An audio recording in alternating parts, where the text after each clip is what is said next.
మన పిల్లల భవిష్యత్తు కోసం వారికి బంగారు బాట వేయాలంటే సరైన స్థలం ఎంచుకోవాలి. మీ పెట్టుబడికి నమ్మకమైన వేదిక శ్రీవాసవి ప్రాజెక్ట్స్.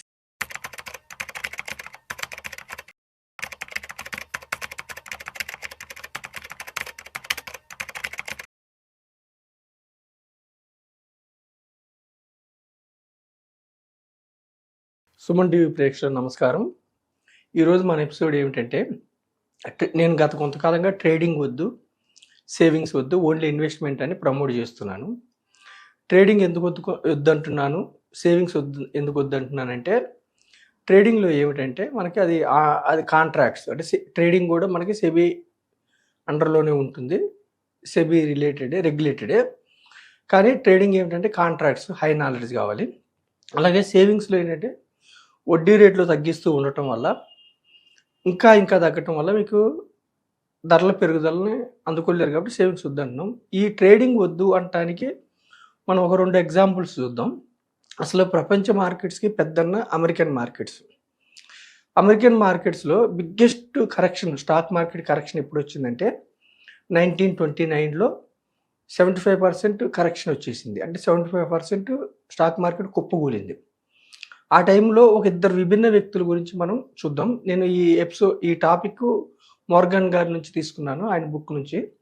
ఇద్దరు వ్యక్తులు, ఒకళ్ళు జెస్సీ లివర్మోర్ ఒక వ్యక్తి. ఆయన ఫేమస్ ట్రేడర్, మీరు గూగుల్లో కొట్టితే కూడా వస్తుంది. స్టాక్ మార్కెట్ ట్రేడర్ అనమాట, ఫేమస్. ఆ రోజులోనే ఆయన 100 మిలియన్ సంపద ఉన్న వ్యక్తి. ఆయన 1929లో స్టాక్ మార్కెట్లో ఫేమస్ ట్రేడరు. అయితే 1929 అక్టోబర్ 29న బిగ్గెస్ట్ కరెక్షన్ వచ్చింది. అంటే 75% ఆఫ్ ది స్టాక్స్ కుప్పకూలినాయి, మార్కెట్స్ కుప్పకూలింది. ఆయన ఇంటికి వచ్చారు.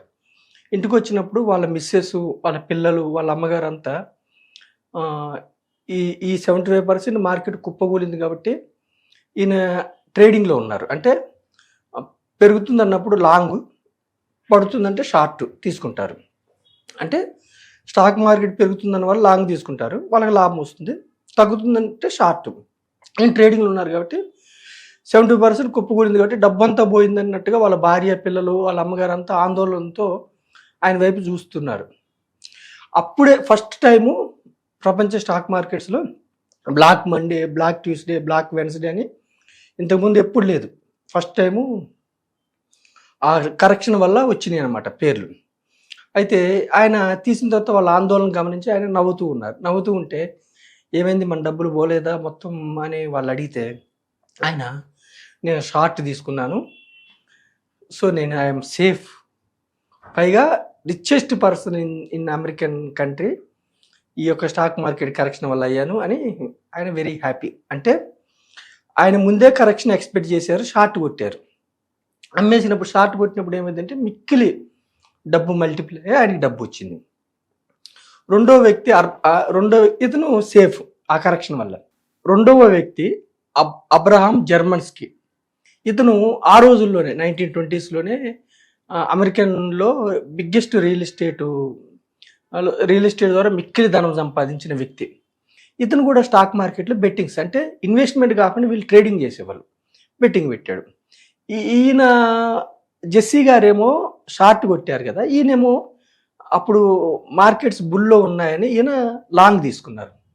లాంగ్ తీసుకొని ఈయన సంపద అంతా, మ్యాక్సిమం ఈయన డబ్బంతా పోయింది అబ్రహాం జర్మన్స్కి. సో ఈయన ఏం చేశారంటే 2 రోజుల్లో సూసైడ్ చేసుకున్నారు.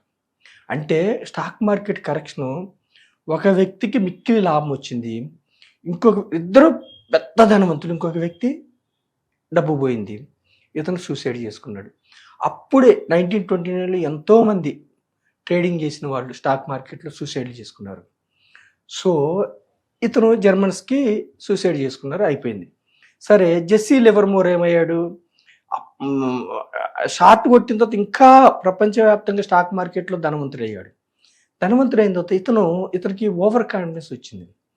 ఓవర్ కాన్ఫిడెన్స్, పెట్టిన ప్రతి ట్రేడు కొంత ఎక్కువ మొత్తం సక్సెస్ అవ్వటం వల్ల 4 years తర్వాత, అంటే 1929 నుంచి 1933 వచ్చేవరకు ఎప్పుడైతే ట్రేడర్స్కి వాళ్ళు పెడుతున్న ట్రేడ్ సక్సెస్ అవుతూ ఉంటాయో ఓవర్ కాన్ఫిడెన్స్ వస్తూ ఉంటుంది. ఈయన జెస్సీ లివర్మోర్ 1933లో మొత్తం డబ్బంతా సంపద పోయింది. అంటే ఇక్కడ నేను ప్రజలకి మన సుమన్ టీవీ ద్వారా నేను ప్రజలకు తెలియజెప్పేది ఏమిటంటే, ఏదో విధంగా కష్టపడి మనం డబ్బులు సంపాదించుకుంటాం. అది స్టాక్ మార్కెట్ ఇన్వెస్ట్ చేయటం ద్వారా కావచ్చు, లేదంటే జాబ్ ద్వారా కావచ్చు, బిజినెస్ ద్వారా కావచ్చు, డబ్బు సంపాదించుకుంటాం. ఆ డబ్బుని నిలుపుకోవాలి. నిలుపుకోవాలంటే ట్రేడింగ్ లాంటి స్పెక్యులేషన్‌కి వెళ్ళకూడదు. ట్రేడింగ్ లాంటి స్పెక్యులేషన్స్‌లో వచ్చిన డబ్బు సంపద అంతా ఆవిరైపోయే అవకాశం ఉంది. అందుకే డబ్బు సంపాదించుకోవటం కంటే కూడా డబ్బుని నిలుపుకోవటం, డబ్బుని సరైన మార్గంలో ఇన్వెస్ట్ చేయటం ఇంపార్టెంట్.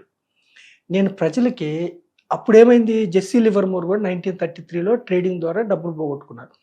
ఇప్పుడు కూడా ఈ రోజుల్లో కూడా మన సెబీ ఏం చెప్తుందంటే 100 మంది ట్రేడ్ చేస్తుంటే 92 మెంబర్స్కి డబ్బులు పోతున్నాయి రిటైల్ ఇన్వెస్టర్స్కి అని చెప్తున్నాను. సో నేనేమంటున్నానంటే, ట్రేడింగ్ చేస్తే ఒకసారి రావచ్చు, 2 సార్లు రావచ్చు, ఒక్కోసారి 10 సార్లు కూడా రావచ్చు. కానీ ఒక్కొక్కసారి మొత్తం డబ్బులు పోయే అవకాశం ఉంది. మీకు సక్సెస్ అవుతున్న కొద్దికి మీరు బెట్టింగ్స్ అంటే పెంచుతూ ఉంటారు. ట్రేడింగ్ వాల్యూమ్ అంటే ఎక్కువ డబ్బులు పెడుతూ ఉంటారు. అప్పుడు ఏమవుతుంది, లాస్ట్లో ఒకటే దెబ్బకి మొత్తం తుడుచుకొని పోయే అవకాశం ఉంది. సో స్టాక్ మార్కెట్ని ప్రిడిక్ట్ చేయటం ఎవ్వరి వల్ల కాదు. అంతిమంగా స్టాక్ మార్కెట్దే విజయం. కాబట్టి నేను ప్రజలకి ఏం చెప్తున్నానంటే, ట్రేడింగ్ వద్దు. ట్రేడింగ్లో స్పెక్యులేషన్లో మీరు ఊహిస్తారు పెరుగుతుందనో తగ్గుతుందనో కొన్ని మ్యాక్రో కారణాల వల్ల, ఇంకొకటి వల్ల. కానీ మీ యొక్క సంపద మొత్తం ఆవిరైపోయే అవకాశం ఉంది. కాబట్టి ట్రేడింగ్ వద్దు. వారెన్ బఫెట్ గారి సంపద ఇన్వెస్ట్మెంట్ ద్వారా సృష్టించుకున్నారు. జుంజునవాలా కూడా ఇన్వెస్ట్మెంట్ ద్వారా సృష్టించుకున్నారు. ఇన్వెస్ట్మెంట్ స్లో ప్రాసెస్, అంటే బోర్ కొడుతుంది.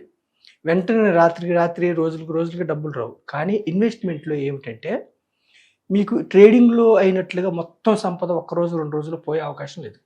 మళ్ళీ నేను పేద ప్రజలు, మధ్యతరగతి ప్రజలు, ఎస్పెషల్లీ మన ఎపిసోడ్ ద్వారా నష్టపోకుండా ఉండటానికి ఏమంటున్నా అంటే, మన భారతదేశంలో 5-6 వేల స్టాక్ మార్కెట్ కంపెనీస్ లిస్ట్ అయి ఉంటే మొదట 500 కంపెనీస్నే మనం మార్కెట్ అని చెప్తున్నాం. నేను మార్కెట్ పెరిగిందని ఎప్పుడు చెప్పినా కానీ నా ఉద్దేశం ఏంటంటే, సెన్సెక్స్ పెరిగిందని, నిఫ్టీ పెరిగిందని, నిఫ్టీ 200 కానీ, నిఫ్టీ 500 ఆర్ బిఎస్సి 500, అంటే టాప్ 500 కంపెనీస్ గురించి మనం మార్కెట్ అని చెప్తున్నాం. ఈ యొక్క టాప్ 500 కంపెనీస్ మార్కెట్ విలువ 460 లక్షల కోట్ల పైనే. అంటే మీరు ఒక 500 కంపెనీస్లో ఓనర్షిప్ తీసుకున్నారనుకోండి, స్టాక్ మార్కెట్ జీరో అయితేనే మీకు డబ్బులు పోతాయి. షార్ట్ పీరియడ్లో నష్టం వస్తుందంటే నష్టం వస్తుంది, 100, 90 అవుతుంది, 80 అవుతుంది, కానీ జీరో కాదు. అంటే ఇన్వెస్ట్మెంట్లో ఏమిటంటే డబ్బు జీరో కాదు. మనం ఏం చెప్తున్నామంటే, ఇన్వెస్ట్మెంట్లో కూడా ఏం చెప్తున్నామంటే, పెన్నీ స్టాక్స్ని అవాయిడ్ చేయమని చెప్తున్నాం. చిన్న స్టాక్స్లో మీకు లిక్విడిటీ ఉండదు. అంటే కృత్రిమంగా పెరుగుతున్నా కానీ, అంటే లిమిటెడ్ వాల్యూమ్ ట్రేడ్ అవుతాయి కాబట్టి కొంతమంది కొంటే పెరగవచ్చు. కానీ మీరు అమ్ముతా ఉన్నప్పుడు బయ్యర్ మీరు అమ్ముదాం ఉన్నప్పుడు మీరు సెల్ చేస్తున్నప్పుడు బయ్యర్ ఉండకపోవచ్చు. కాబట్టి చిన్న స్టాక్స్కి దూరంగా ఉండండి. కామన్ మ్యాన్, మధ్యతరగతి ప్రజలు, ఎస్పెషల్లీ గ్రూప్ ఆఫ్ కంపెనీస్, అంటే 500 కంపెనీస్ కానీ, 200 కానీ, 100 కంపెనీస్ కానీ, లేదంటే వీటిని బెంచ్ మార్క్స్ తీసుకునే డైవర్సిఫైడ్ మ్యూచువల్ ఫండ్స్ కానీ, ఇండెక్స్ ఫండ్స్ కానీ, ఈటీఎఫ్లు కానీ బెంచ్ మార్క్ ఇవి ఉండాలి, అండర్లయింగ్ ఇవి ఉండాలన్నమాట. అంటే మీరు 100 రూపాయలు పెడితే కూడా 50 కంపెనీలో ఓనర్షిప్ రావాలి. అప్పుడు లాంగ్ టర్మ్లో ఏమైందంటే, మ్యాక్రో ఎకనామిక్స్ పరంగా మన యొక్క దేశం ముందుకెళ్తుంది కాబట్టి, జీడిపి వైజ్గా కానీ, ఎక్కువ మంది మనకి జనాభా ఎక్కువ ఉండటం వల్ల కావచ్చు, యూత్ పాపులేషన్ ఎక్కువ ఉండటం వల్ల కావచ్చు, ఎక్కువ రాబోయే రోజుల్లో వికసిత్ భారత్ 2047 వరకు మనం ఎకానమీలో ఫస్ట్ లార్జెస్ట్ ఎకానమీగా ముందుకెళ్ళబోతున్నాం. కాబట్టి ఇన్వెస్ట్మెంట్ వైపు వచ్చి మీరు డబ్బులు సంపాదించుకోండి. ట్రేడింగు జెస్సీ లివర్మోర్ కానీ, జర్మన్ అబ్రహాం జర్మన్స్కీ కానీ, వీళ్ళిద్దరూ కూడా మిక్కిలి ధనవంతులు అమెరికాలో. కానీ ట్రేడింగ్లో డబ్బులు పోగొట్టుకుని సూసైడ్ చేసుకున్నారు. అట్లా మన భారతదేశంలో కూడా ట్రేడింగ్లో డబ్బులు పోగొట్టుకుని సూసైడ్ చేసుకునే వాళ్ళు చాలామంది ఉన్నారు. సో నా ఎపిసోడ్ ద్వారా ఏమి హెచ్చరిస్తున్నానంటే, ట్రేడింగ్ అనేది వెరీ హై రిస్కీ. హెడ్జింగ్ కోసం చేసుకోవచ్చు. అంటే స్టాక్స్ ఉండి వాటి నష్టాన్ని తగ్గించుకోవడానికి ఆపోజిట్ కాంట్రాక్ట్ తీసుకుని దాన్ని హెడ్జింగ్ అంటారు, అది ఓకే. కానీ నేకెడ్ కాల్స్, అంటే బై కాల్ కానీ, లాంగ్ కానీ, పుట్ కానీ తీసుకుని మీరు ఎక్స్పెక్ట్ చేస్తే ఎక్కువ డబ్బులు పోయే అవకాశం ఉంది. కాబట్టి ట్రేడింగ్ వద్దు, సేవింగ్ వద్దు. ఇన్ఫ్లేషన్ కూడా రావట్లేదు, బ్యాంక్ వడ్డీ లేదు. కాబట్టి ఓన్లీ ఇన్వెస్ట్మెంట్ ఎక్కడ, మీరు చిన్న ఎంప్లాయ్ అయినా, వాచ్మెన్ అయినా, ఆటో డ్రైవర్ అయినా, లేదు ఎంత కూలీ అయినా కానీ, ఎంత చిన్నవాళ్ళైనా, లేదంటే మధ్యతరగతి ప్రజలైనా, లేదంటే ధనవంతులైనా కానీ, ఒక గ్రూప్ ఆఫ్ కంపెనీస్లో ఫండమెంటల్గా స్ట్రాంగ్ ఉన్న కంపెనీస్లో మీరు డీసెంట్ పోర్ట్ఫోలియో ఒక 10 స్టాక్స్ ఒక 5-6 రంగాల్లో జాగ్రత్తగా ఇన్వెస్ట్ చేసుకోండి. లేదంటే ఇండైరెక్ట్ వెళ్ళి ఇన్వెస్ట్ చేసుకుని ధనవంతులు కమ్మని సుమన్ టీవీ ద్వారా నేను ప్రజల్ని కోరుకుంటున్నాను. Thank you.